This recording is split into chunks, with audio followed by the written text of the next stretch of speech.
Stamp the flag. I pledge Allegiance to the flag of the United States of America and to the republic for which it stands, one nation, under God, indivisible, with liberty and justice for all.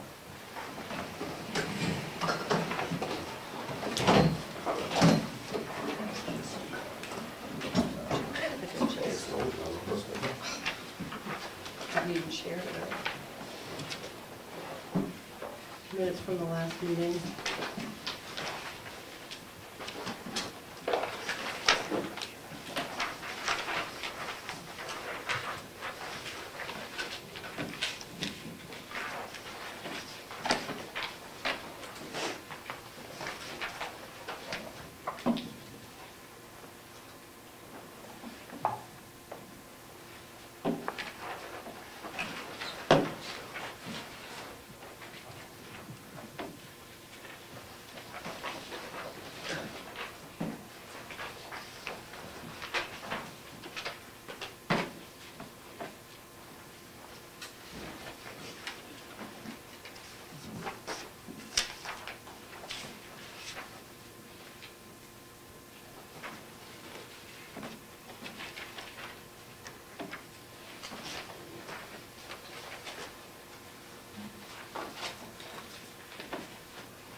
I'll make a motion to approve the minutes. Are you doing public and non-public or just public? Public. Public minutes from Wednesday, May 6th.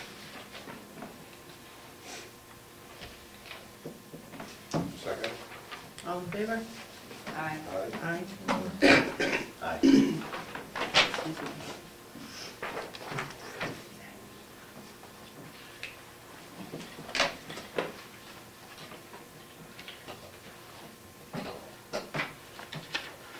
Minutes from a non-public meeting.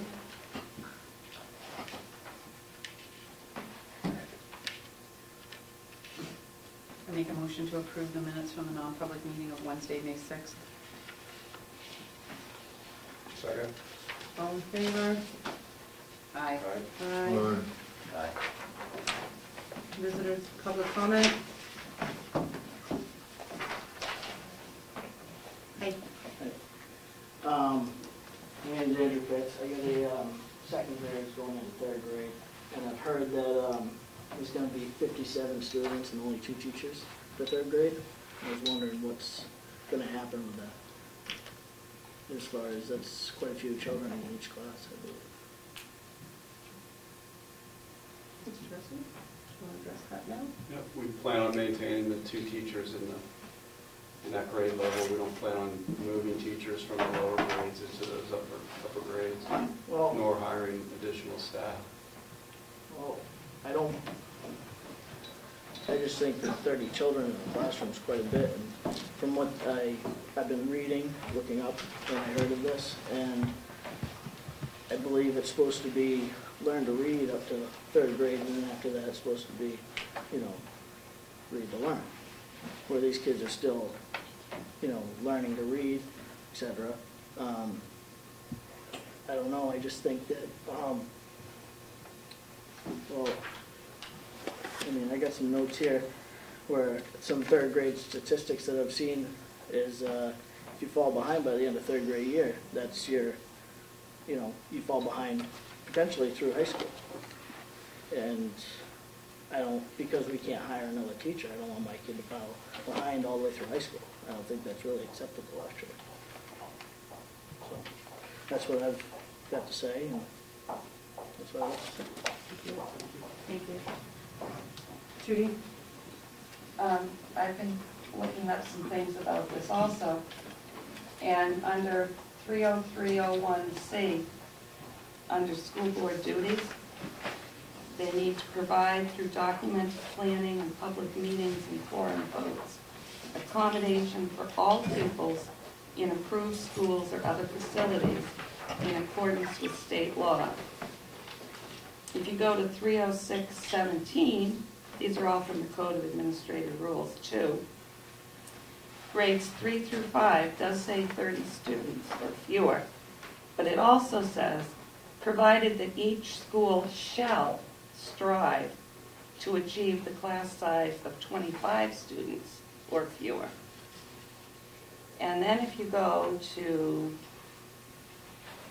32110, H, for the elementary and middle schools, a general purpose classroom shall provide a minimum of 900 square feet, including storage, or 36 square feet per child, whichever is greater. 36 times 28 is 1,008. 36 times 29 is 1,044. There isn't a classroom in this building that's big enough to hold that amount of students. Also, your policy FBB requires you to do enrollment projections under the direction of a superintendent and reviewed annually. I would say if you had done those enrollment projections, that during your budgeting time, you would have seen you had this bubble that's going to go up through the school, and you would have made accommodations for that. Did anyone look at and did the board look at the enrollment when they looked at their budget? Mhm. And it's the duty of the school board to provide education. And it's the duty of the school board to make accommodations. As a grandparent, a past school board member, and a taxpayer, I find 28 and 29 students in a classroom unacceptable. This school for many years has tried to reduce class sizes, keep the under 20 if possible, 25 max. And we did accept a classroom class size reduction grant. I believe it was part of Title IIA to accomplish this a few years ago. And I would hate to see that practice not continue in this building. And I think the school board needs to make accommodations for these children, because Mr. Pitts is right. Third grade is a pivotal year. All research shows that. And I would hate to see these students be affected because we couldn't afford or couldn't hire another teacher for them.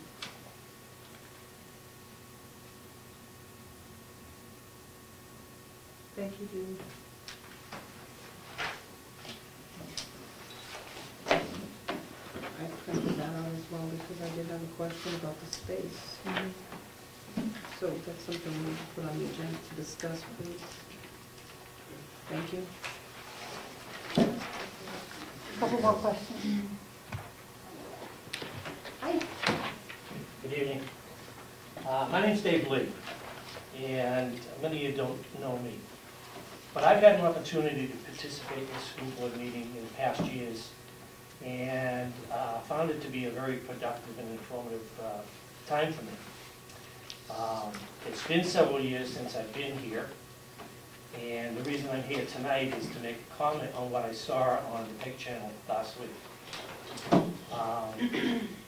I was appalled at what I saw. Okay? We used to have a good school board. But the dysfunctionality that I saw on the PEG channel, and not just in last meeting, but in other meetings that I've seen, it's a disgrace to call you professionals. It was unbelievable what I saw. The arguments that were going on. This town deserves more than this. Madam Chair made a comment that you should all resign. I agree with you. I think each and every one of you should get off of this board and let some people that are competent come in and run this school system. It's an embarrassment to this town, what you guys are doing. You're not doing the kids any good. You're not doing the taxpayers any good. You're not doing the town any good. I would ask you to submit your resignation as soon as possible. If you don't, you can guarantee, I will guarantee that when it comes time to vote, this individual is not gonna vote for any of them. It's really sad.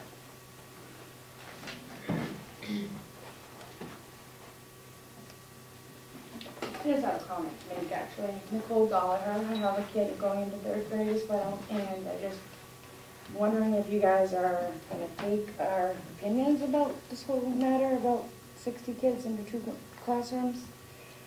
I know for a fact that with 1 teacher and 30 kids, my kid has no chance.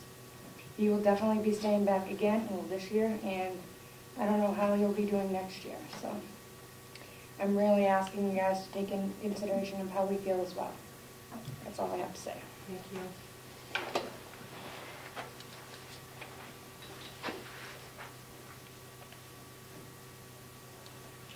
Administration? Did I hear you say you're gonna put that on the next? Yes, I did. I asked Michael to put it on the next agenda for discussion. Still one more thing to add. If this worked, because we do have an issue with class size, if we even got through this next 3rd grade year, what are we gonna do when 4th grade goes into the modulars? Those rooms are even smaller. I mean, it's really gotta, I believe it's really gotta be addressed. And that's all I've gotta add to that. Okay, thank you.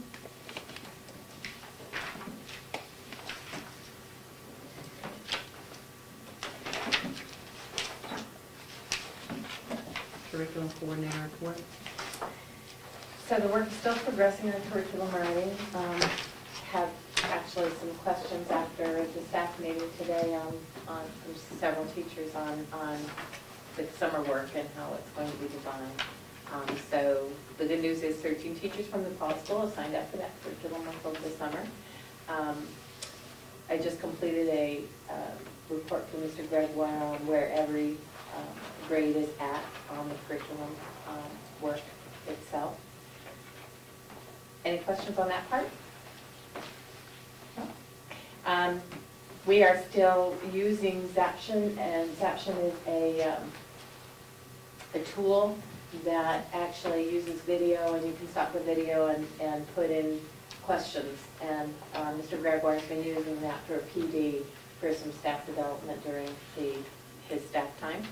And so we had some good discussion about the last action video that we used, and some of the teachers are using it in their classroom with students, so it's kind of fun to see all of that happening. We did finish the FIT assessment again. This is the 3rd time we've had that assessment, and we do have the data to go along with that. And make sure that we have that. So this is the improvements that you see from the, no, it's just one page book. Yeah, this is mine. Did I not give the right ones? Sorry. They're in the back, I believe. They're in the back of this one? Yeah. This is just the questions, if you had any questions about the questions.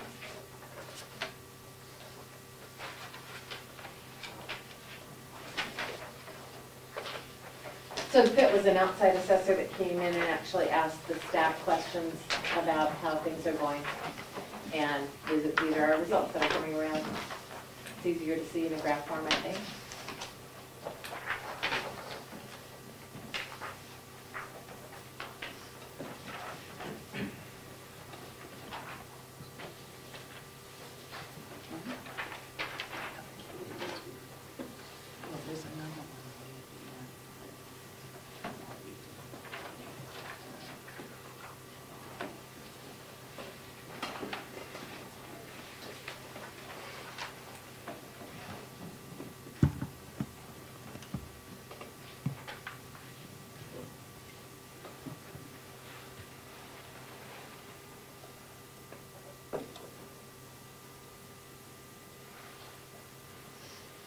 Any questions?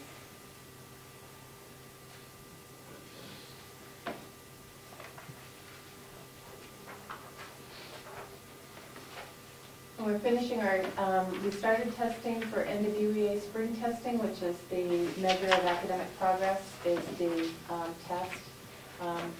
The sixth grade was started this week because they're going to nature's classrooms, so they won't be available for some of the other dates that we have available for testing, so they were the first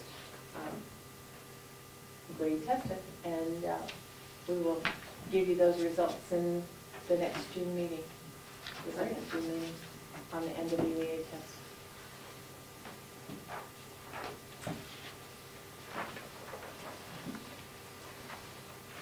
Thank you, Mary.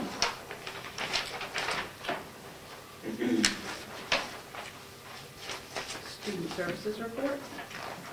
So, when we get to policies, you'll see that there's a policy for a first reading on restraint and seclusion in schools.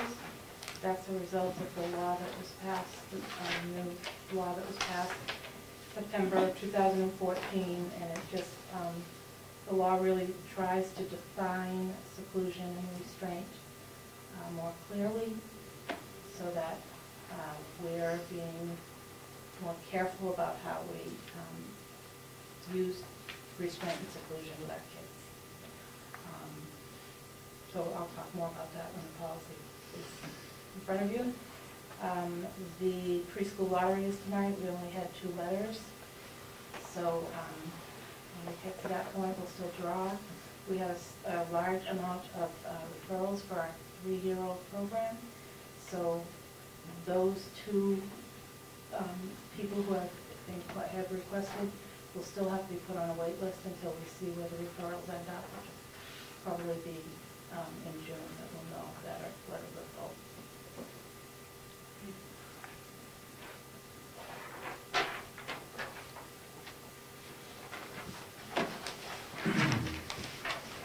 Principal's report. As you can see, it seems there's an awful lot on there. When I was typing it up, I thought, well, I've got certainly an awful lot going on here in the school in the last few weeks. You know, most of you are aware we had our K through 3 math and literacy night, which we piggybacked with the K math art night, and both were very successful. A lot of great response. They had a lot of great volunteers there who came out to help. And I think parents were pretty appreciative to be able to sit and look at what the students are doing in those grade levels as well as what they're showing off in the art room. Friday before vacation, we had the opportunity to have a Toronto high school band come in. They contacted me back in the fall about coming to visit. They were doing the East Coast tour and wanted to stop at our school and present, so they had an opportunity to come in and play for the kids and do a big band presentation and have lunch with our older kids, our 7th and 8th grade students. We had the opportunity to have Kellen Milner Halls, who is an author out of Washington State, who came to talk about her books. She does books about mythical creatures, more specifically Sasquatch, so it's a big hit. The kids really grasped right onto that, and they had a lot of great questions for her. Kindergarten information night, had parents who came in who are having new students come in next year to kindergarten, came in for a question and answer period, kind of go over what we're doing in the class regarding literacy and math, so it was very informative for them. And baseball and softball team had a great time playing around the area, in the Seacoast area, going over to Dover, and of course Christian Academy and Barrington and Barnstead today. And so they're having a great time and having a pretty good showing as well. Any questions?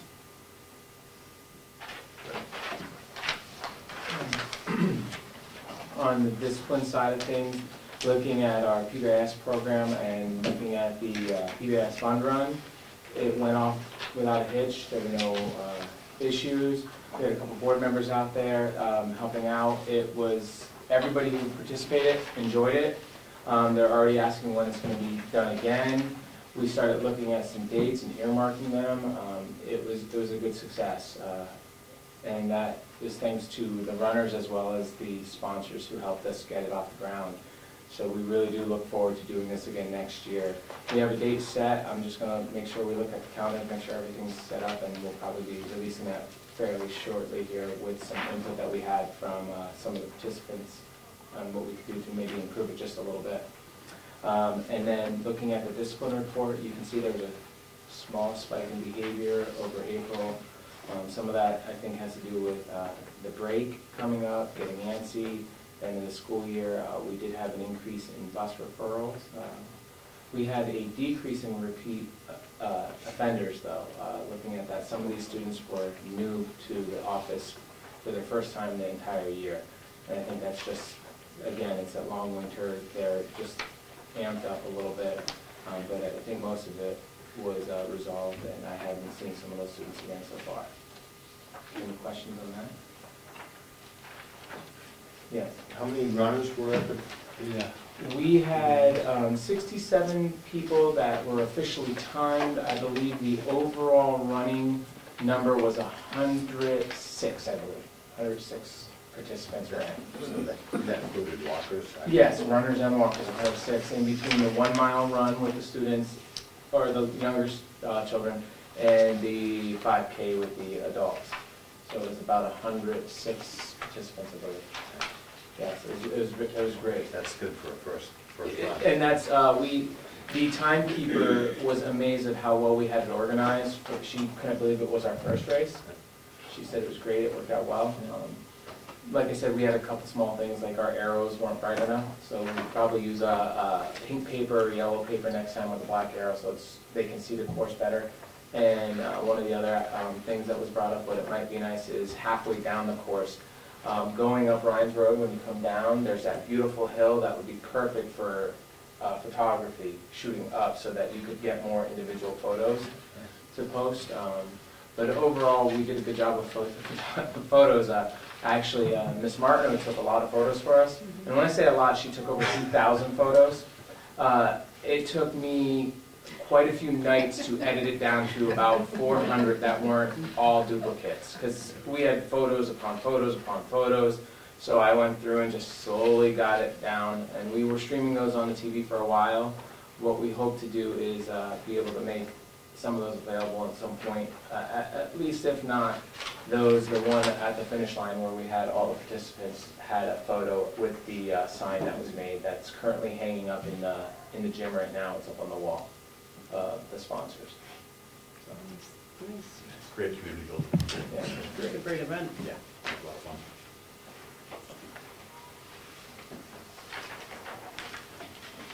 Hey, the out of school was 20 days, and was severity also going up? There were a couple instances of fights, and that's 3 days per student. And there were a couple that were repeat offenders that had something else that, I mean, without going into detail, we'd have to look at non-public for that. But there have been some higher incidences.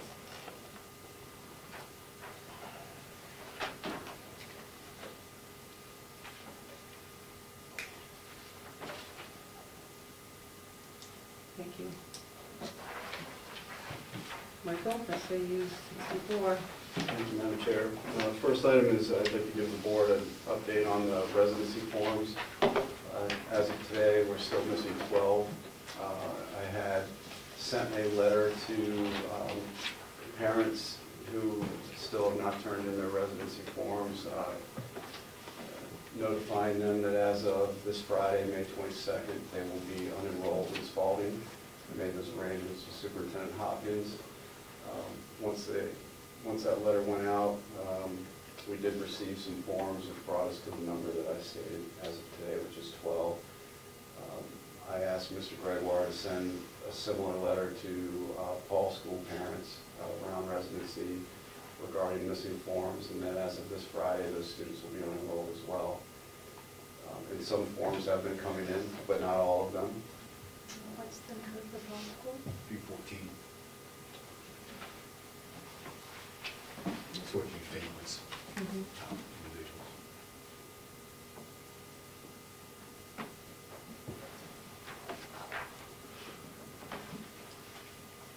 An update on the forms at this point. Okay. The next item, I just want to inform the board that last Monday, I had an opportunity to attend the New Hampshire Department of Education and put on a workshop around competency-based education. I sent the invitation to all board members. It was nice to see Mr. Brown was there as well. And we had an opportunity to listen to some of the schools that are leading, sort of leading the pack when it comes to competency-based education.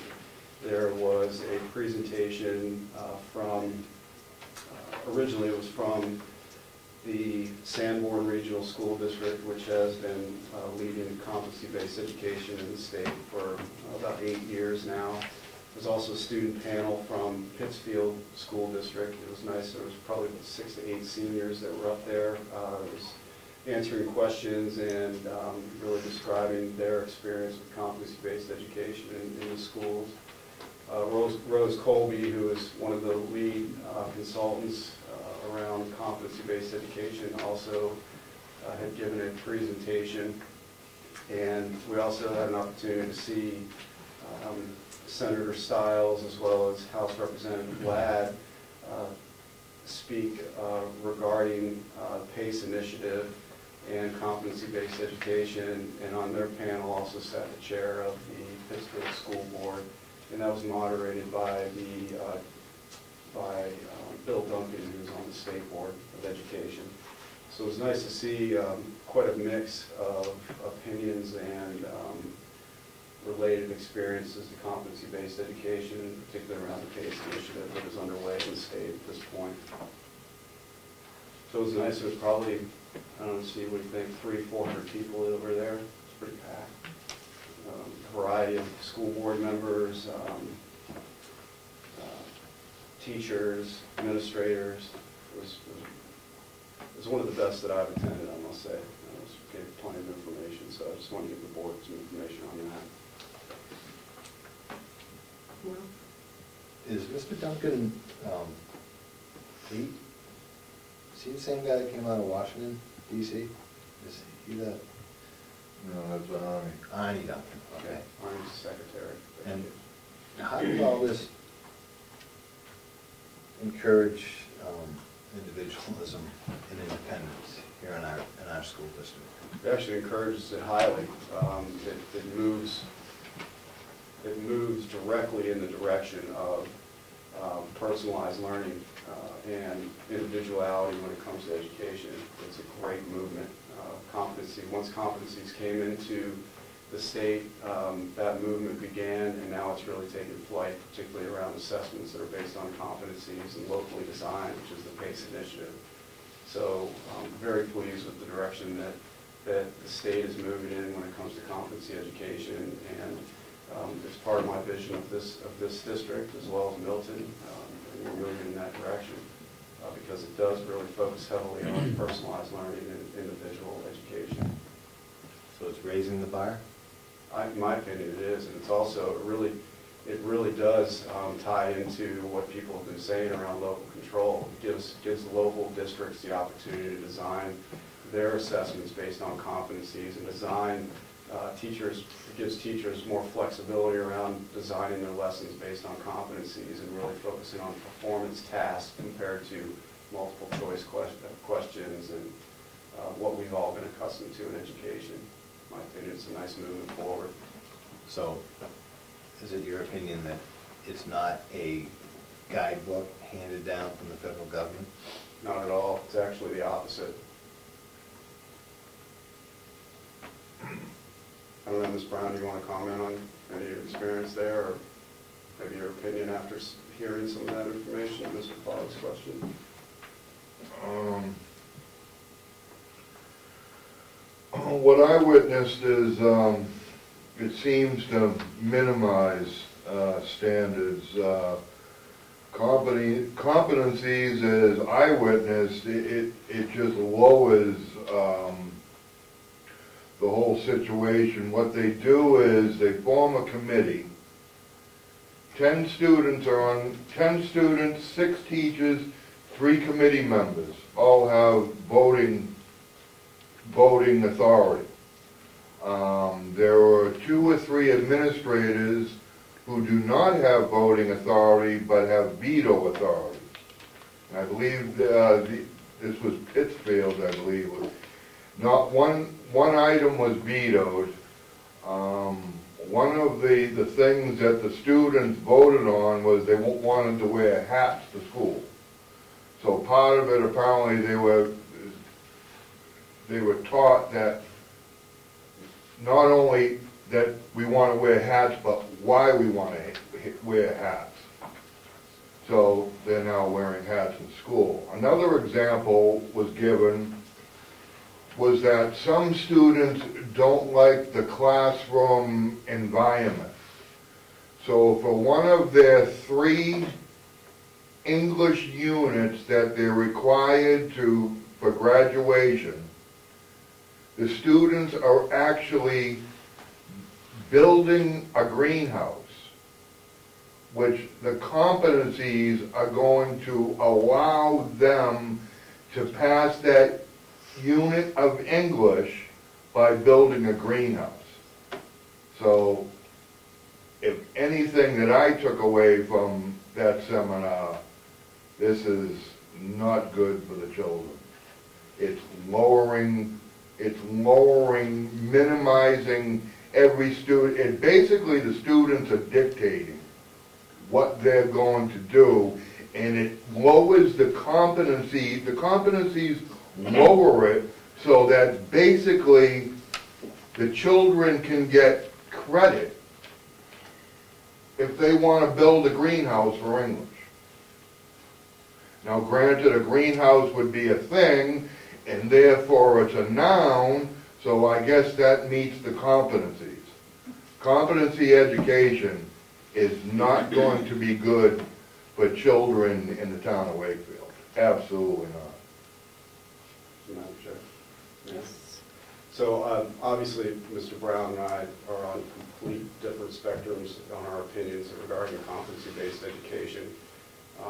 And I feel that it is raising the bar and giving student voice and student choice is a movement forward when it comes to education.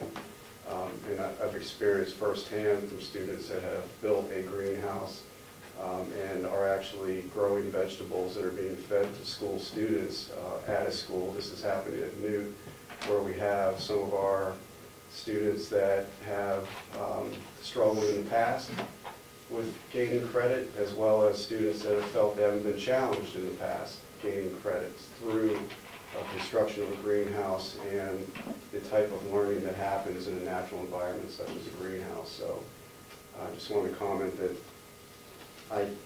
Mr. Brown and I will disagree on that. 100%. But to that point, what does that have to do with English? Well, we could have a bigger discussion around that, but there's plenty of competencies that can be tied into an experience within a greenhouse. I actually happen to know the project in Pittsfield that you're referring to, and they do have English competencies because the students had to write letters to not just the seed manufacturers, but also to the gardeners, the master gardeners, to get some expert help in doing that greenhouse. And in building that greenhouse, they had to also write letters to the contractors. And all of that is part of English credit when you have to write letters. That wasn't shared at the seminar, and I don't understand why it wouldn't be shared at the seminar, especially when they're trying to tie it in to an English competency. Mr. Gregoire? Yeah, it's funny, competency-based education is a fairly new term, but we've been doing it for an awful long time. I think what Mr. Brown's talking about is more of a thematic-based educational unit where you have to do an awful lot what you're doing measuring, you're doing math, you're doing figuring, you're doing writing, you're doing an awful lot of things, and you're tied into social studies. And in my experience of working with behavioral-based programs and really bringing, as Mr. Tracy's talking about, students who've struggled in the past, building a unit based on one theme and tying everything around that theme. It's that in itself is a competency-based. How the children show their ability to master the standards that you have in place, whether it's Massachusetts standards or our New Hampshire standards or Common Core, whatever it might be. That's the competency piece of it. And I hear what you're saying, Mr. Brown. That might have been confusing, but that's what I hear. That's what I'm inferring from what you're talking about. Is that thematic-based unit, not competency in itself. Well, So they, with the greenhouse project, were they learning how to mix soils, what phosphorus and nitrogen and stuff like that they need? And are they learning how to actually plant the seed, how many seeds you put in a row? And Yes. Yes, The construction all of the that. greenhouse is part of it as well. Yeah. But it ties into, we have students currently that are learning their biology competencies in the greenhouse. We have students that are taking an agricultural science, utilizing the greenhouse, which is a credit. We have students that are receiving English credit, as well as social studies in regard to the research behind everything that goes into a greenhouse. And it's hands-on, and it's real-life applications when it comes to learning. So, and even better, the food is being prepared by cafe services in the kitchen that students are growing. In addition to that, you have the potential for marketing, teaching them how to business and strategize and sell the products that they're creating. Once they build one greenhouse and they build it adequately, not just selling the vegetables, you could then sell kits. You could pre-cut, create instructions, and you could send the kits to the greenhouses that show how they work. There's been a number of projects like that, maybe not at New, but I've seen them when I was doing special ed. What we could do to get more kids involved in all the different atmospheres, especially when it comes to like a summer school program. Getting them doing more than just sitting at a desk and getting frustrated with things they're already stuck on. So showing them that it's possible to use and moving forward. And I think acknowledging that, you know, for decades we've been talking about everybody learns differently, you know, and acknowledging and honoring that, and not pigeonholing our students saying you have to be in the classroom to learn language arts. There are different ways we can go about getting this done. And Mr. Tercy's talking about performance tasks. We're working on performance tests, so hope we can help our students assess themselves better, and we're using it, going away from standardized testing and moving more towards something that's natural that we're already doing in the building and having them assess based on our performance tasks. It's very individualized. thank you. You're welcome. The next two items, I just wanted to give the board just a brief information on two bills. One is Senate Bill 242, which in brief is currently being discussed, that would, if passed, would mean that an amendment that is made in a deliberative session to an operating budget, that amendment would also have to go on the ballot as a separate article for the whole town to vote on. So you know how we have, you know, maybe 15, 20 people that come to a deliberative session and they place their vote that could potentially either raise or lower the operating budget. That actual amendment to the operating budget goes on as a separate article for the whole town to vote on. So that could have a significant impact on the budget cycle and voting when it comes to the operating budget. And it could also lead to some confusion on the ballot. That's one of the disadvantages that are being discussed. So I just want the board to be aware of that. It's being discussed as a pass, but it could be. So just making you aware of that. The other bill is House Bill 346. This has to deal with criminal background checks. Currently, when we hire an employee and they go through the criminal background check, we'll get reports of any type of felonies. This bill would change that, where we'd actually get the reports of not only felonies but misdemeanors as well as pending charges. And what that means for a local district is it puts some ownership on us having to develop basically a legal system to vet who is employable and who is not, so that there isn't discrepancies in your decisions around who is employable and who is not based on that information. It also means that the SAU offices, the local district offices, will be storing more confidential information than we ever have in the past. So that right now is also being discussed. It hasn't moved forward at this point, but I just wanted the board to be aware of some of these bills that are being discussed.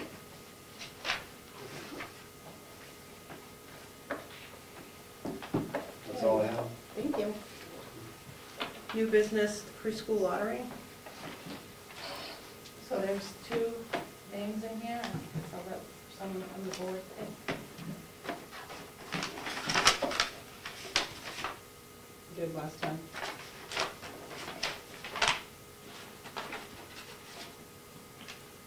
Do we only pick one? No, well, yeah, the next one will be the second on the waiting list. There's only two in there. There's only two in there. Do you, So there's right in number 2.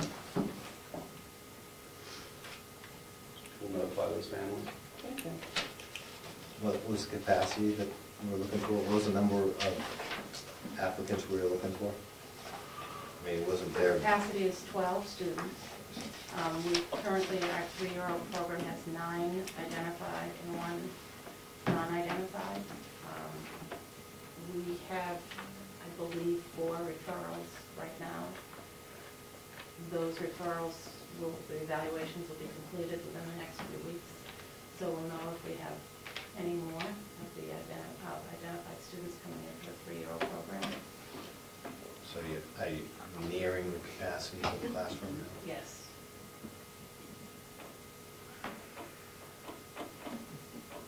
What's the plan in place if we meet capacity and have to add a classroom there? The plan in place is that we are going to take a much more careful look at the process of placement. If you recall, when we had the discussion around least restrictive environment, there's a continuum of placements, and there are students that are evaluated that maybe will have a speech and language delay, but nothing other than that, and could potentially be provided services within their local preschool. So we're going to start just talking to local preschools to find out if they're open to us sending a student to their program if they don't need the high level of programming that Brighton Clinics provides.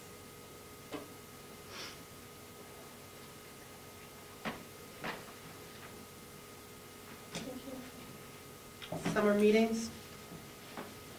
This is on there, Madam Chair, just to establish our summer meeting dates. We tend to have one meeting in July and August, and just determine what those dates might be based on people availability.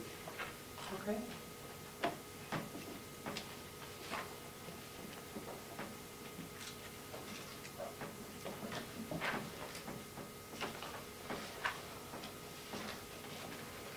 Are there dates anywhere?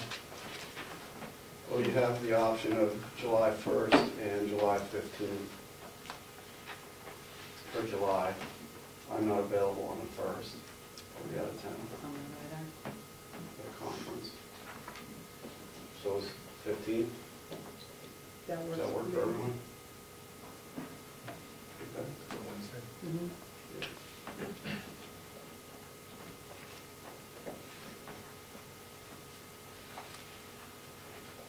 Then August is the 5th and the 19th. The 5th, McKean that evening, so the 19th would be, I would be available.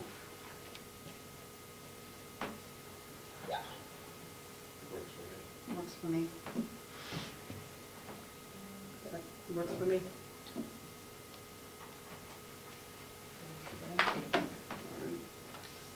July what? July 15th. July 15th, August 9th. Thank you.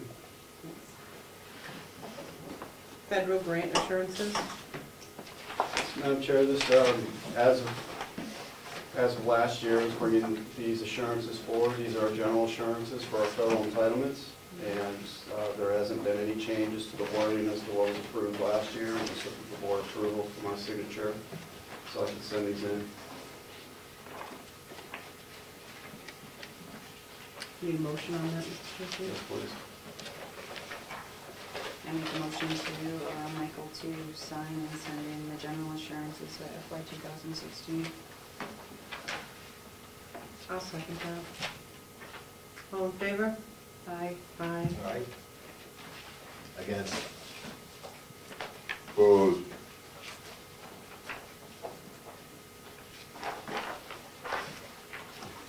Board Scholarship. It said in your packet, all of the essays that were submitted for the school board scholarship. I'm hoping that you had an opportunity to read all of them and make a decision this evening on who will be awarded that scholarship. The recommendation coming out of the committee from the school is essay number 1. And that's for discussion at this point, and the board can make that decision as to how you would like to move forward with that.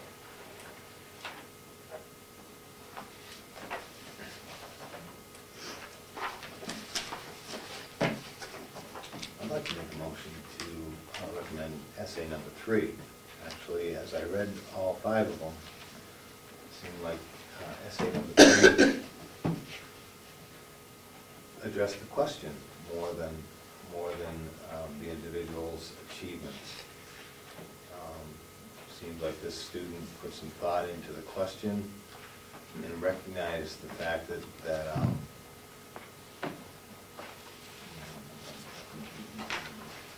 as an individual, it was hard to express themselves to people or expect other people to express themselves to that individual. I thought it was a well-written essay, and I'd like to make a motion to recommend essay number 3.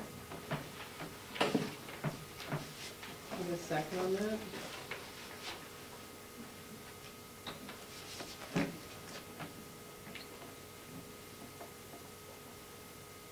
Okay, motion fails.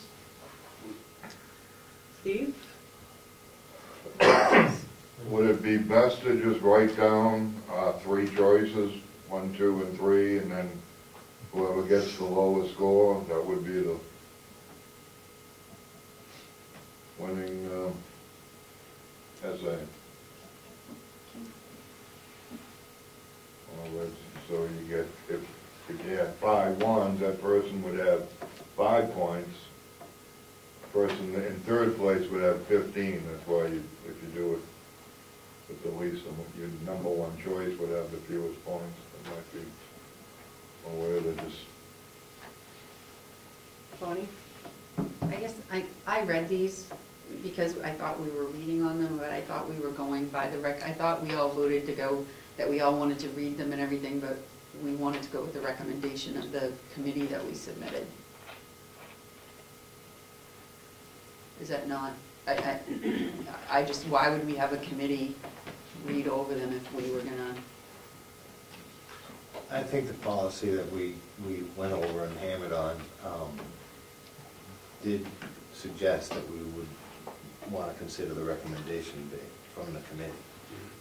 I don't think the policy stated we have to go by the recommendation from the committee, but and that's the reason for my motion. I didn't know what the committee was going to recommend. I just And it is a school board scholarship. So I would think it would probably come down to the school board. Granted, you look at what the committee come up with. And if the committee had recommended number 3, I still would have made my motion for number 3. Do we just leave 1, 2, and 3 and then hand them over? Which ones we want first, Well, second, and third? If we all make a pick, I mean, I- that could be five different ones. Yes, right. It could be.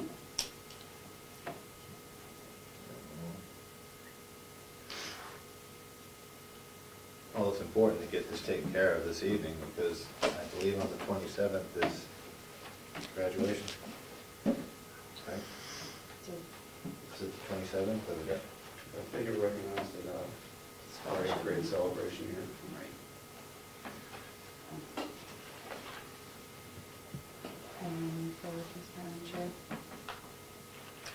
I think we should probably go with Steve's suggestion at this point and pick 1, 2, and 3 and hand them over.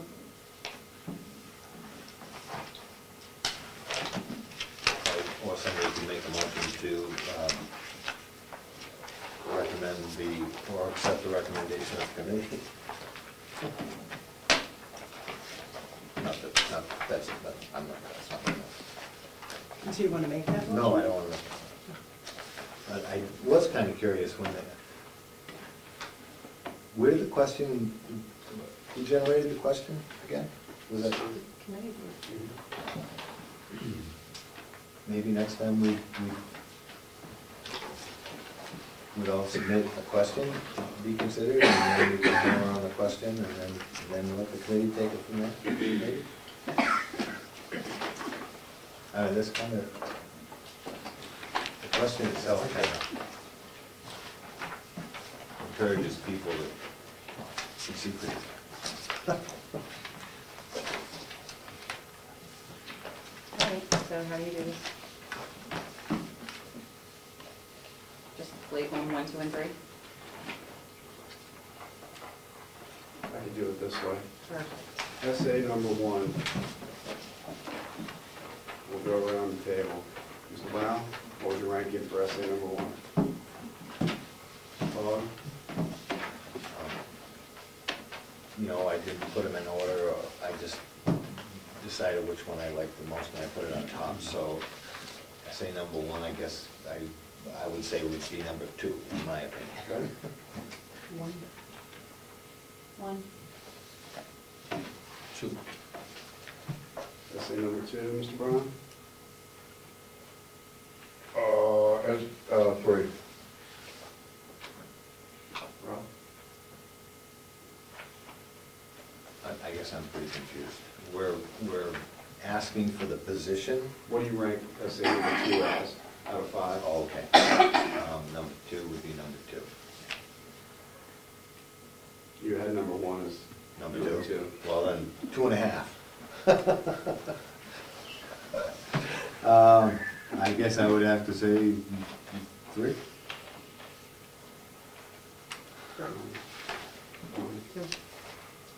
1. Number 3? 4. Ralph? Number 3? That was your number 1. Yeah, okay. So now we move that down to number 4. Oh. No, it's still number 1. Wait a minute. That's, number 3 is number 1 for you. Okay, thank you. I was hearing the date of something else. Sorry about that. Essay number 4? 5. 4.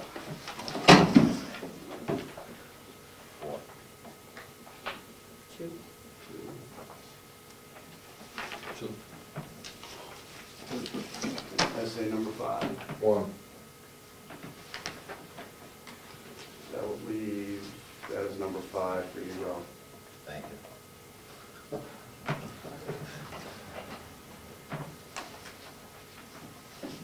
Thank you. So what are the results? The recommendation stands.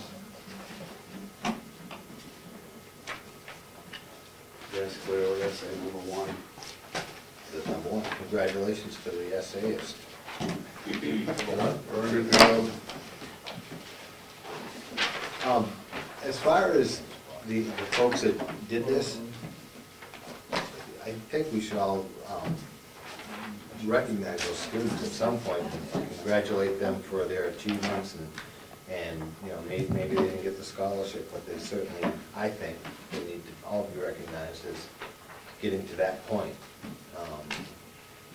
Is that something that we can do at some point in the future, or? I could draft them a letter thanking them for submitting their essay. That'd be great. On behalf of the school board. Thanks. Thank you. Welcome. Legal action, legal expense. I'm curious about the submission of materials last time. I noticed, as I had anticipated, it was cut and paste again. And some of the information that should have been in there, I don't know how far you want to take the legal action without fully informing the attorney of all of the items that have been asked for. So I think it's somewhat foolish, and of course, it's even more foolish to present half of an argument to an attorney who's going to decide whether or not to move forward at the taxpayer's expense, and then find out later on that there's more information that the attorney didn't receive, and maybe that first batch of money was misspent, and action might be avoided with all of the information. Thank you. Legal expenses part of this. I'd like to make a motion that the members of the board who'd like to pursue this kick out the money for the expenses of it. That's my motion. Majority of the board pay for the, pick up the cost so that the taxpayers don't have to do that.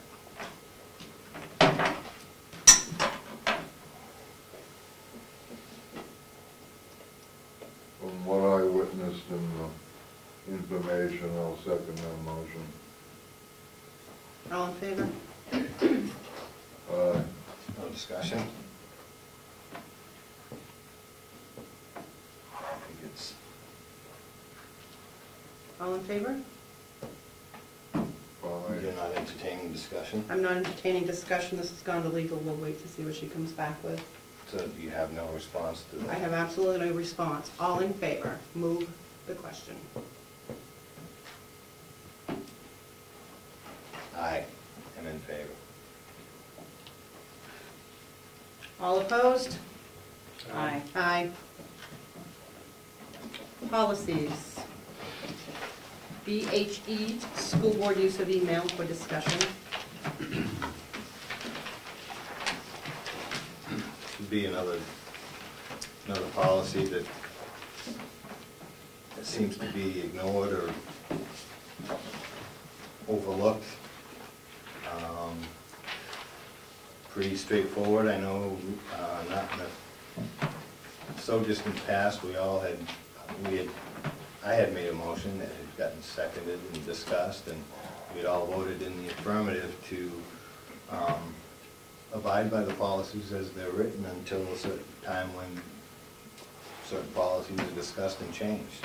And I don't believe this one has been discussed or changed. And it has a lot to do with the email, the email that was presented to legal that seemed, in my opinion, I don't get a whole lot of emails, but it seemed as it was a response to an email, and the initial email was not submitted to legal.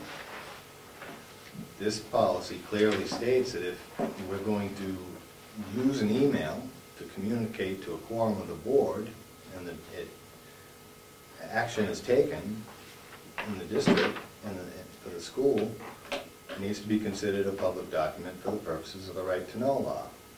And to this date, as much as I've tried to express my concern over the violation of this policy, and of course the violation of the right to know law,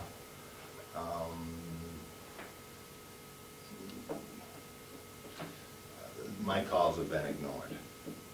So do you have any recommendations for changes to this policy? I actually don't have a recommendation for a change. I would certainly recommend that we recognize this policy and either abide by it or continue to violate it. Thank you. Bob? Don't we communicate through email, all of us, to the SAU? The email that was presented to the attorney for the... No, I'm talking about just in general, when we get a notification of something through the SAU, we respond to it, all of us. Some of us do and some of us don't. No, It depends on the over the email. years, I think everybody has responded to something that's come through the SAU office emails to Yeah. us. Sure. So that's kind of saying, you shouldn't be doing that here, but that's a normal thing, isn't it? And your point is? Because it's telling you two different things. Mr. Tercey? I'd make the recommendation that we establish school district email accounts for all board members, and that all communication regarding board matters goes through your SAU 64 email account, which would be subject to a 91A request. Well, that's a good recommendation, but the fact is, this policy here establishes a precedent. It's already been used in the past, and it shows that some members are willing to violate this policy.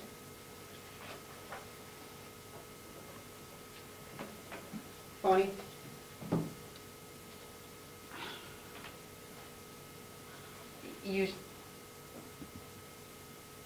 I guess I have to say that I know that I did not receive any of, I didn't take a packet from last week's information.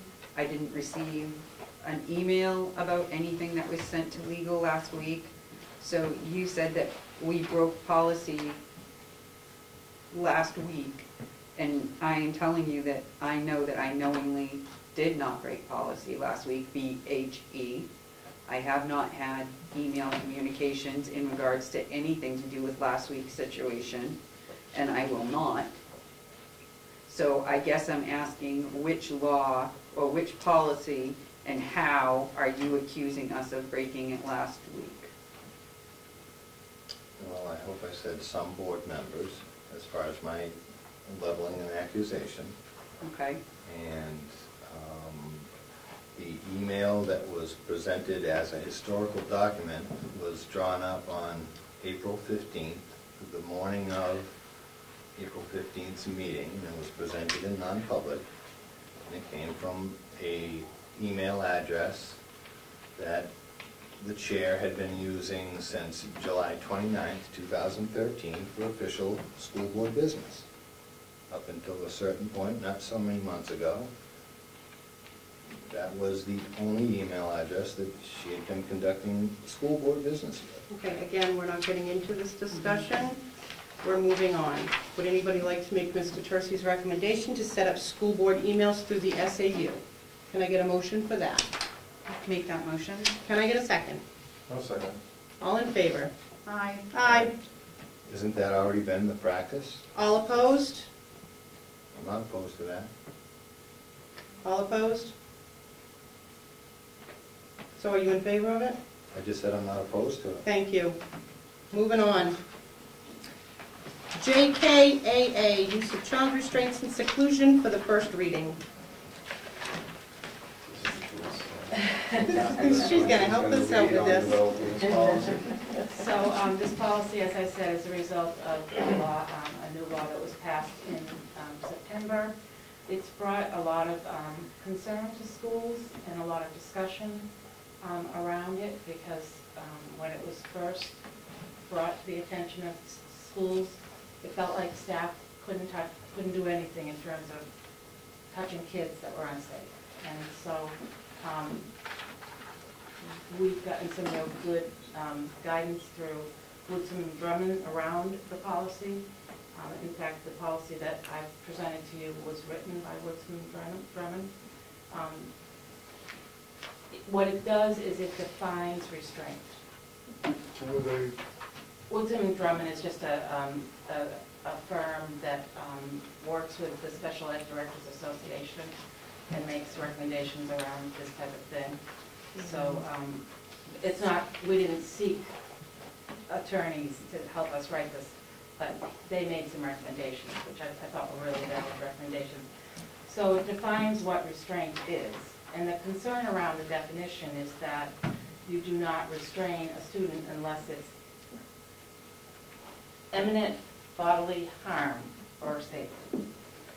That definition would suggest that every time a student was showing signs of being unsafe, that we would call an ambulance and not restrain. That's not what the law is intended to do. The law is intended that if it is determined that a student's of eminent danger, that a restraint may be used by a trained person. So we have, I'm not sure how many in this building we have trained as CPI staff. CPI is crisis prevention intervention. The last thing in CPI that one would do is a restraint. There's a lot of intervention that is done prior to. to de-escalate a student so that you potentially don't have to. But the bottom line is there are occasions that a child presents a safety issue. So restraint comes into play at that point. And this law requires a policy. It requires that only trained personnel do a restraint. It has a much more stringent procedure. It used to be that you did have to do an incident report for a restraint. Now you have to inform the parent within 24 hours. You have to do an incident report, which I've attached to this, and that needs to go to the superintendent or designee. I'm guessing the designee is me, and it stays on file. That has to be done within 5 days. A restraint cannot last any longer than 15 minutes. If it's determined that a restraint of 15 minutes in length is not working, then a professional in the mental health profession needs to make the determination as to whether you can continue the restraint. I don't ever remember a restraint that lasted even 15 minutes. So, Jerry, you're shaking your head. You've been doing restraints. Long time, yeah. Both Jerry and Nate are trained. Not in the school, not having restraints. Right, in a school. That's my point. The other area it covers is seclusion. So it's very clearly defined that you can't seclude a child and leave them alone and leave them in a room where the doors are, where the child is able to get out. That's a very rare occasion that you might put a child in a room to calm down, but you always do it with an adult. So this law is back at the table for revision. I'm unclear on what the revisions will be. When there are revisions, we'll bring the policy back. But this policy is being recommended based on the law.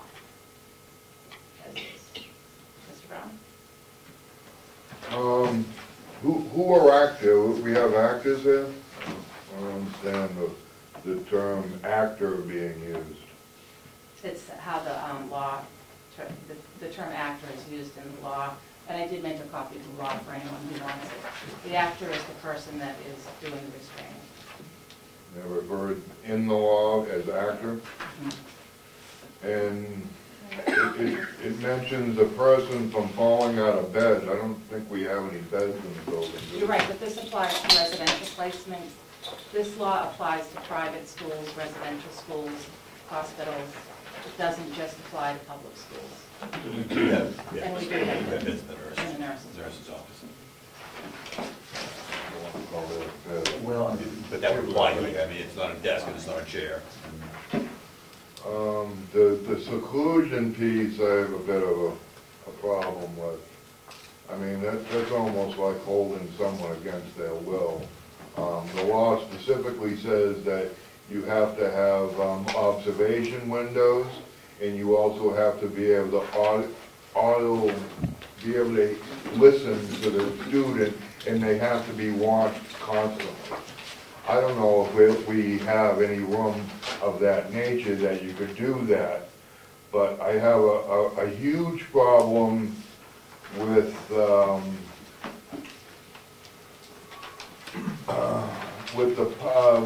part of the sentence that says that if someone reasonably believes that any other intervention is unlikely, they can use physical, mechanical restraint. And I have a problem. Just because someone believes that it's unlikely that any other Method? yes, is unlikely to succeed, then by this policy, they have a right to go right to physical restraint. And I have a real issue with that. Not to mention the fact that I would think you're probably going to begin to get lawsuits over, because no one's reasonable belief that they think that it's unlikely to succeed, you just go to physical restraint. Well, again, I'll say the only allowable person that can do a restraint is someone who is trained. In our schools, we use CPI, which is Crisis Prevention Intervention. And there's a series of de-escalating strategies that are used with a child prior to a restraint. And then the restraint is a restraint that has been, the people who do those restraints have been trained very carefully on how to do it. I can appreciate all that. But to grant someone to bypass all of that and go straight to a physical restraint if it's their belief that anything else would be unlikely to succeed, I have an issue with that. Because you're talking about physical restraint, and you can't just go around physically restraining students because someone thinks that something else is going to be unlikely to succeed. Bonnie? Could you give us an example of when that Sure. would take place, Yeah, please? you wouldn't see something like this occur. I mean, I think what they're talking about, Steve, reasonably, for me, would be if the child is already throwing things at another person, what could cause is, as Kevin pointed out, could possibly cause harm that would require hospitalization. That's when we intervene. A child kicking at somebody else, he's throwing a chair or she's throwing a chair. That's when it's not looking at a child, I think, and saying, I really think that kid's going to go off. I'm going to restrain him. It's when something, that's what real world, that's the real world scenario, not the idea that I believe this is going to happen, but the child's already showing characteristics that are aggressive, violent, and could possibly cause harm.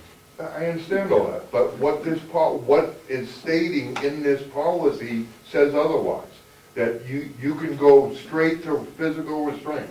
Which part are you talking about, Steve? It's saying you cannot. Which part are you talking about, Steve? The page 32, the second to last paragraph. Physical restraint or seclusion shall be used only when trained personnel and only after other approaches to the control of behavior have been attempted and been unsuccessful, or are reasonably believed to be unlikely to succeed based on students' past history. But I think what they're talking about here, Steve, what I know what they're talking about is if the behavior they're demonstrating could possibly cause serious physical harm. I don't believe it's saying just because I believe the kid's going to go off that I can restrain the child. It's that they've already met the other criteria that we believe they're going to cause physical harm, that they require hospitalization of themselves, another person, or the adult. I understand what you're saying, Mr. Brown, however, it's the last few last wording, word, yes. yeah. And I don't really see a harm, I'd want to really think about it, but that last piece, that last wording is Sure, I hear what you're saying. I agree with that piece of it. And it's not you, but I mean, No, it no, just it's opens not me, up it's to, somebody else. to interpretation of what someone believes. I think before you physically restrain a student, you should have more than a reasonable belief. Our practice in the building would be that it's not about what the child could do, it's about what's happening there in the moment. And again, it's only people that are trained. Madam Chair? Yes. I would recommend that we just strike that language in there because it's tackled right there in that paragraph, and that would address Mr. Brown's concern. Thank you. Thank you. So we're striking, we'll put a period after unsuccessful and strike from or all the way to the end of the sentence on the last, second to last paragraph. Thank you.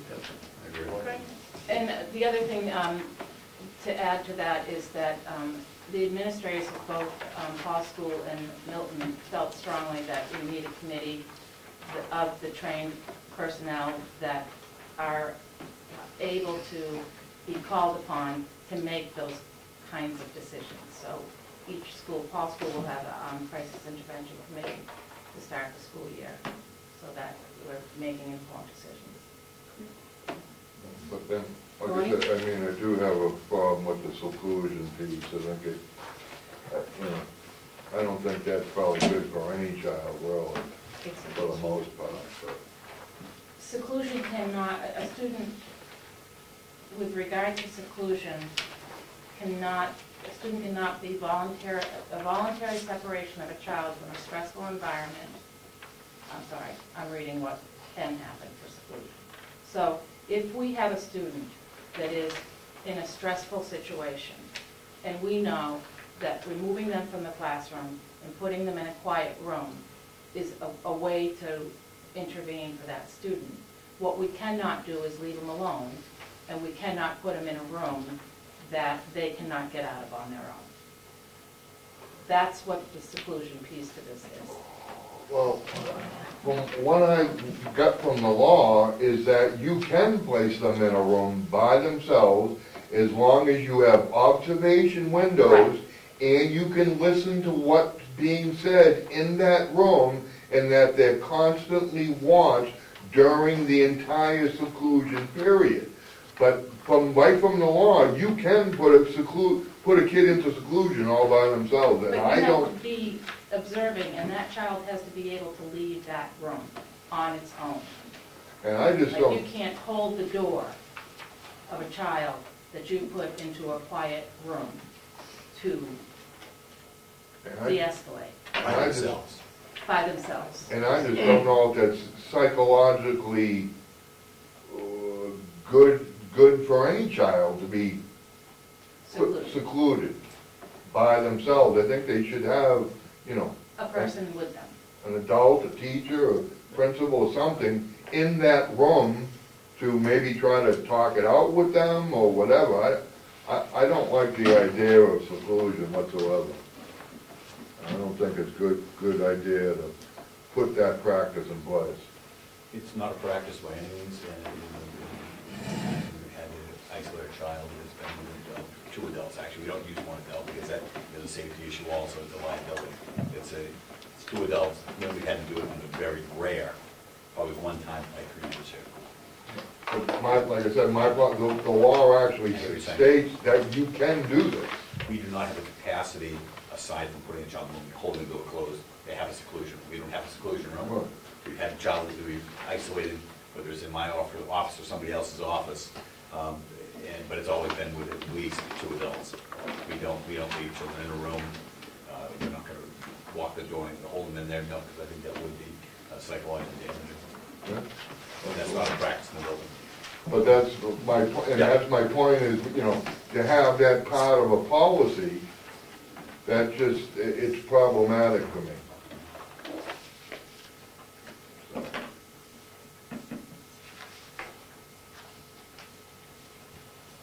I think we should address that through the policy or something, because I don't think we have, but like you said, we don't have the capacity to meet that through the law as having a seclusion room. And so I just... Please. So I'd recommend that, you know, this is approved for a second read and as amended. Mr. Brown, if you have some recommendations for some wording around seclusion, if you want to send that to me, we can put it in as an amendment prior to the second reading.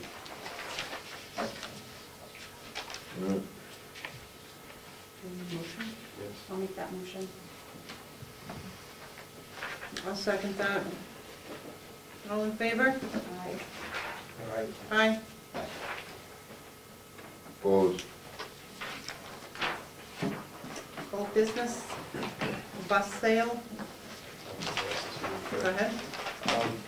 Mr. Castle sent out an email to all of you regarding the question around the sale of the bus that came up last meeting. It was tabled for that reason. And the van was sold last year.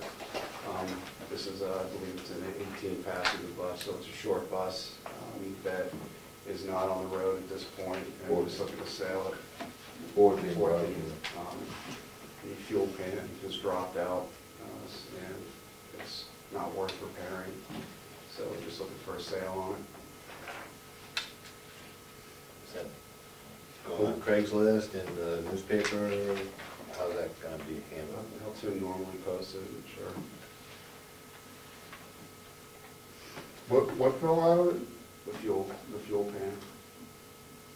Fuel I tank? think, Fuel tank? Yeah, the fuel tank, is it the tank or the straps that hold the the tank? whole tank.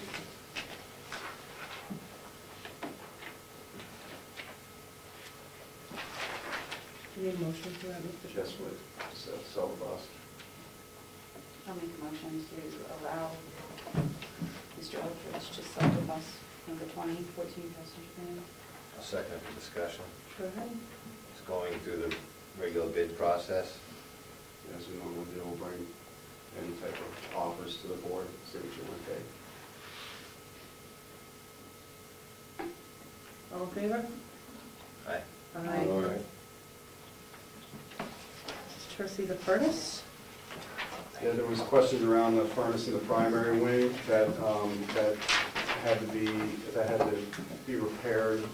I believe it was the ignition switch in February when it was down. That was the only repair that was on that. We do run it during the winter, and we plan on continuing to run it.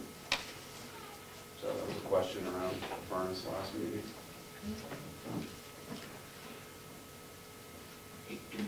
Rob, did you have a question? Not really a question, but a comment on that furnace. If it's, sometimes when you have an installer and then somebody come in afterwards, there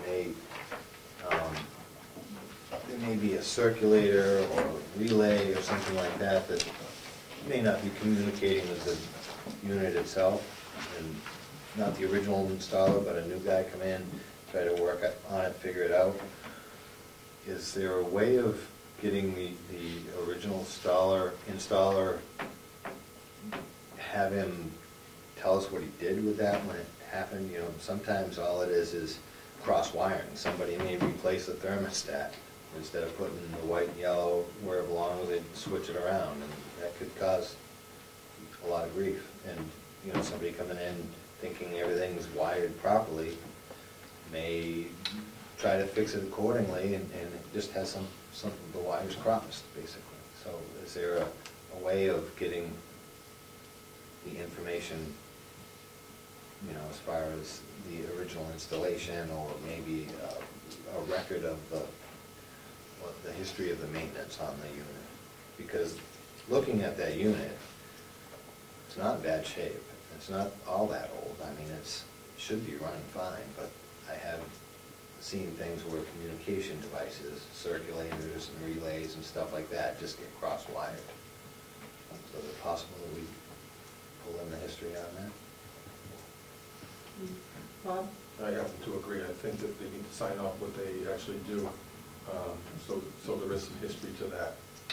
So you wouldn't have any problems continuously, one guy coming in and fixing something, another guy actually changing that pack to where it was originally. So I happen to agree with that. Bonnie?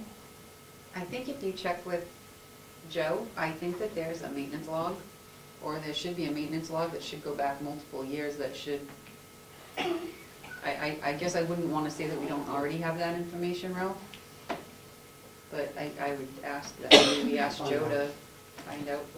Great. Thank you. Correspondence? None? I get something that I brought over from the Conservation Commission. There's a conservation camp that's offered through the Conservation Commission, and Nate Fogg had asked me to drop off some paperwork, so I did give it to Jerry. Hopefully it can get into the Wakefield Weekly, and over the last 4 or 5, 6 years, something like that. However many years 2008 is, I'm aware of. 7 years. We've been sending kids to camp, so it's something that the kids are here in the school, and we'd like to share that information or raise interest on that via the administration, if that's okay. Right, manifest review and approval.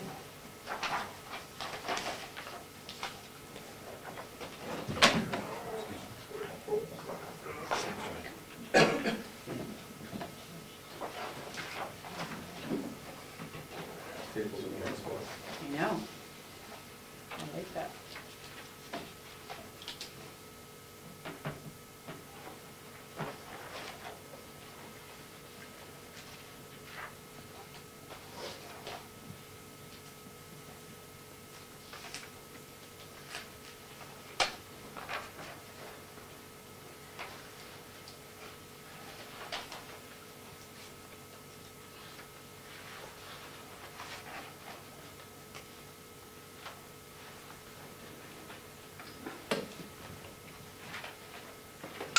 passes.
Okay.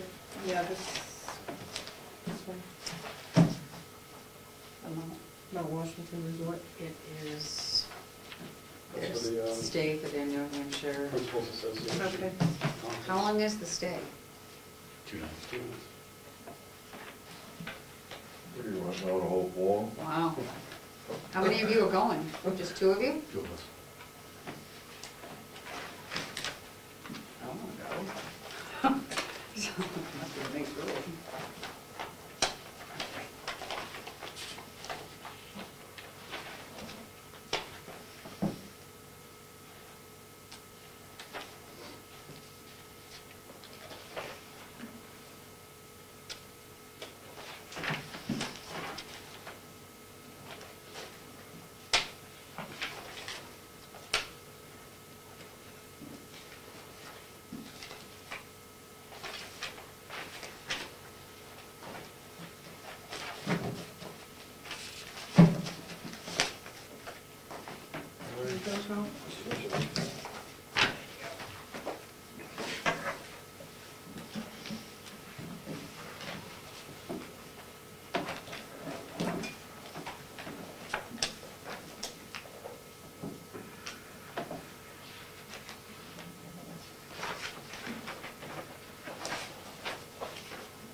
expensive? I'm sorry? Betty Erickson? Betty, okay. Yeah, Betty is our math coach.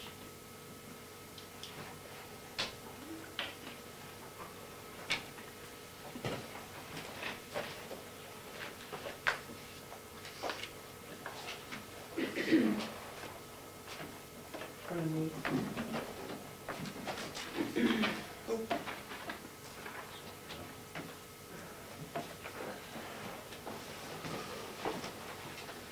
I get a motion to approve the manifest? I'll make that motion. All in favor? Aye. Opposed?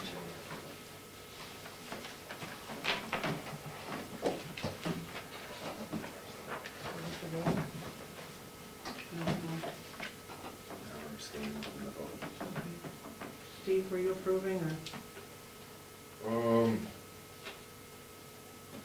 Yeah.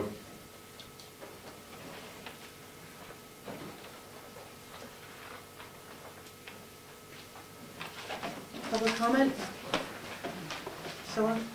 I was wondering who pays for students to go to Bright Beginning, I mean, that are going to Bright Beginnings and going into the local preschools, who pays that fee? Based on the IEP, the district pays for the services that are required and the amount of time in the preschool that is required based on the IEP. Okay, what if a child's not in preschool but needs services? Do they have to go to preschool to get those services if they're not in the Bright Beginnings program? Not if they were, if a child only required a related service, is that what you're saying?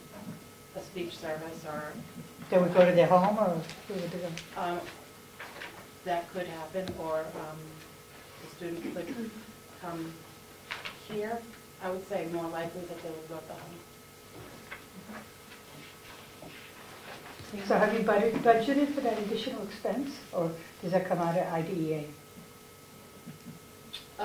It does not, it is not in IDEA. Go ahead. I'm sorry. It would impact the contracted services line in 1200 function. Thank you. Sandy?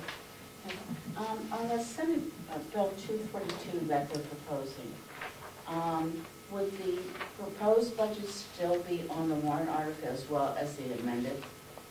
Okay, so they would go through that. The second one is on the use of child restraints law.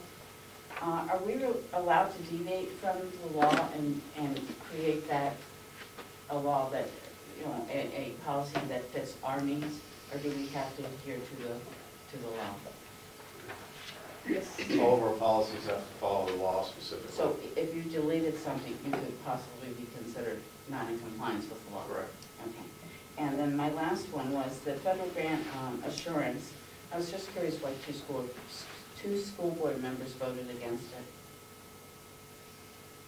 it. I voted against it because I took an oath to uphold my state constitution, and it calls for our sovereignty.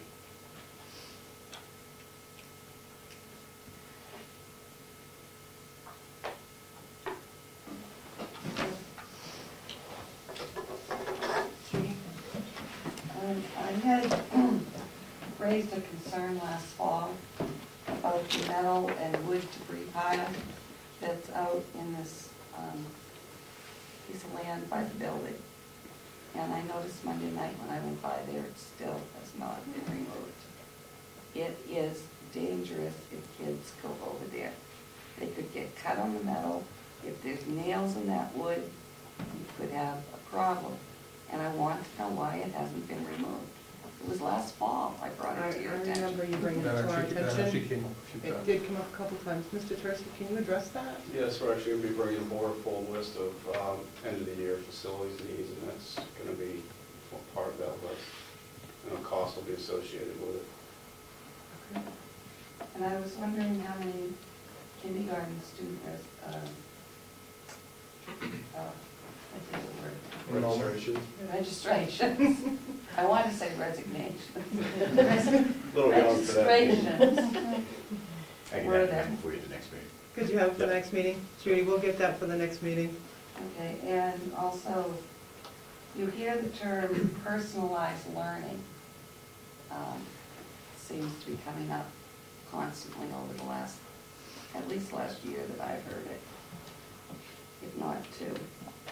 I just want you to think about how much personalized learning is going to be going on in that third grade with 28 and 29 students in it. Also on the Bright Beginnings issue, Bright Beginnings has a very structured, language-based program.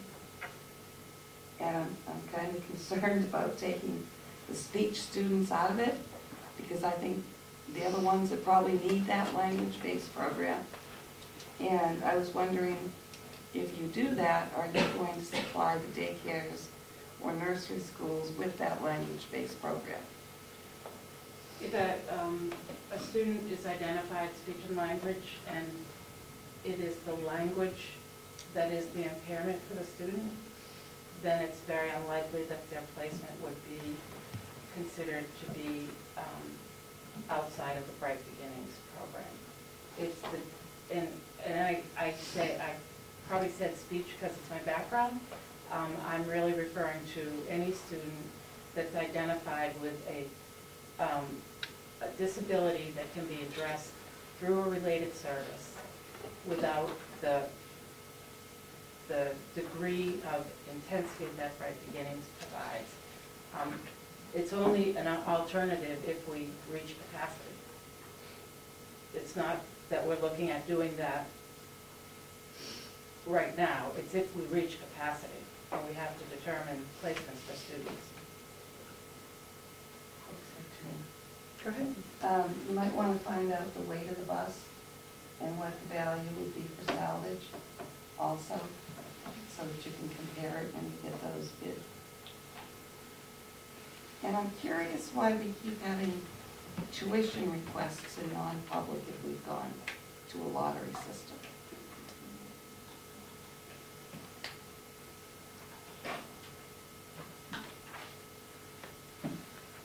I would just think they'd automatically be put in the lottery, it wouldn't necessarily come in front of the board till the lottery's drawn. Please. All tuition requests come in front of the board in non-public, because it's not necessarily tuition requests that would be part of the lottery. Keep in mind, lotteries for your ninth graders. Once a student has been approved by the board as a ninth grader, the approval happens for 10th, 11th, and 12th. So once they're in, they're in. And it will always be in non-public, any type of tuition request that deals with the family and the student name.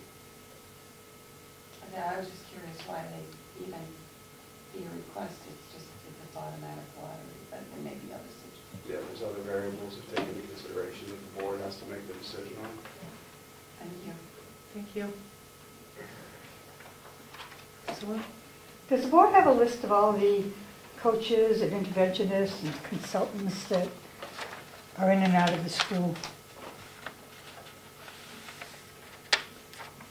I don't recall having. I'm just wondering, because I hear this one is an interventionist and this one's a coach and this one's a consultant. I just wonder how many people are in and out of the school over the course of time. I'm sure we have a list. I don't have one on me, but I'm sure we do have a list. Mr. Tercey? Sure. It tends to be two people.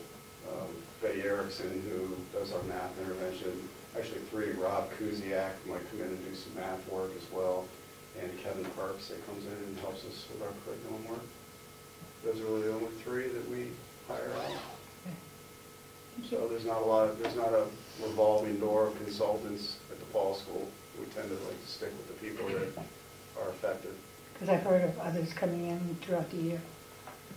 I can't remember all their names offhand, but a couple of them. Thank you. Let's make a motion to go into non-public session pursuant to RSA 91A, semicolon 3, 2C, tuition request. Second that. So I'm going to be a minute, right? All in favor? Sarah? Joy, aye. Brown, yes. Thank you. All right. Aye. Aye. for coming, guys.